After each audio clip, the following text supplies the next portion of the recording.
Let freedom ring. Let the white dove sing. Let the whole world know that today is the day of a reckoning. Hello, this is Benjamin again, and I got this great email the other day I thought you might like to hear. It's titled 545 People versus 300 Million People, and it was written by Charlie Reese, and this is what he had to say. Politicians are the only people in the world who create problems and then campaign against them. Have you ever wondered if both the Democrats and the Republicans are against deficits? Why do we have deficits? Have you ever wondered if all the politicians are against inflation and high taxes? Why do we have inflation and high taxes? You and I don't propose a federal budget, the president does. You and I don't have the constitutional authority to vote on appropriations, the House of Representatives does. You and I don't write the tax code, Congress does. You and I don't set fiscal policy, Congress does. You and I don't control monetary policy, the Federal Reserve Bank does.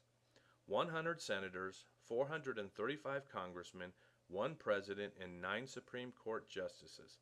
That's 545 human beings out of 300 million are directly, legally, morally, and individually responsible for the domestic problems that plague this country. I excluded the members of the Federal Reserve Board because that problem was created by Congress. In 1913, Congress delegated its constitutional duty to provide sound currency to a federally chartered but private central bank. I excluded all the special interest and lobbyists for a sound reason. They have no legal authority. They have no ability to coerce a senator, a congressman, or a president to do one cotton-picking thing. I don't care if they offer a politician $1 million in cash. The politician has the power to accept it or reject it. No matter what the lobbyist promises, it is the legislator's responsibility to determine how he votes.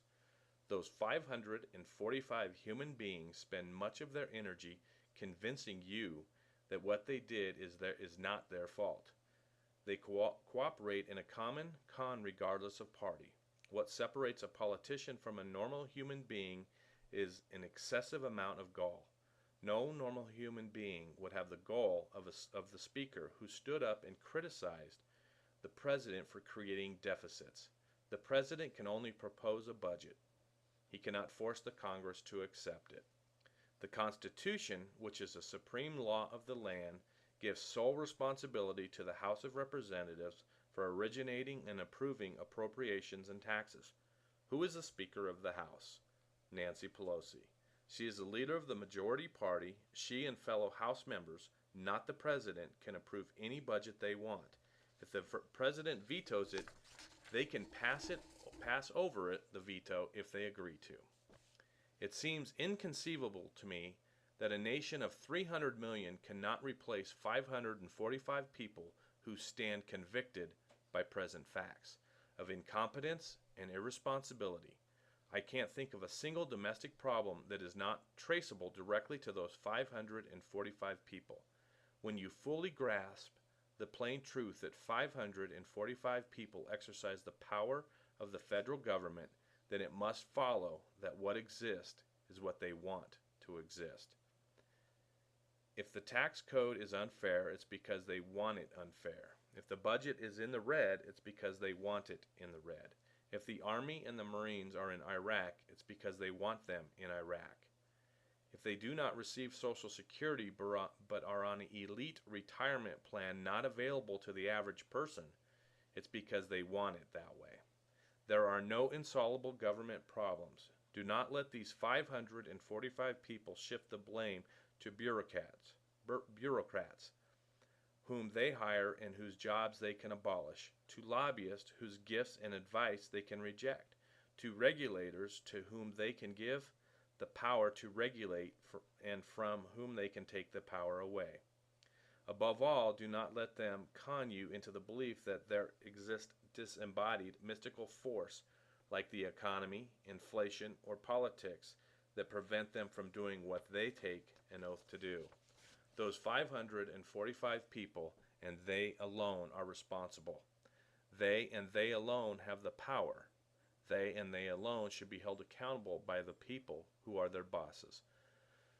Provided that voters have the gumption to manage their own employees, we should vote them all out of office and clean up their mess. Now what do? Now that you've seen this video, it's up to you. You have several choices. You can send this video to everyone in your address book and hope they will do something about it. You can agree to vote against everyone that is currently in office, knowing that that process will take several years.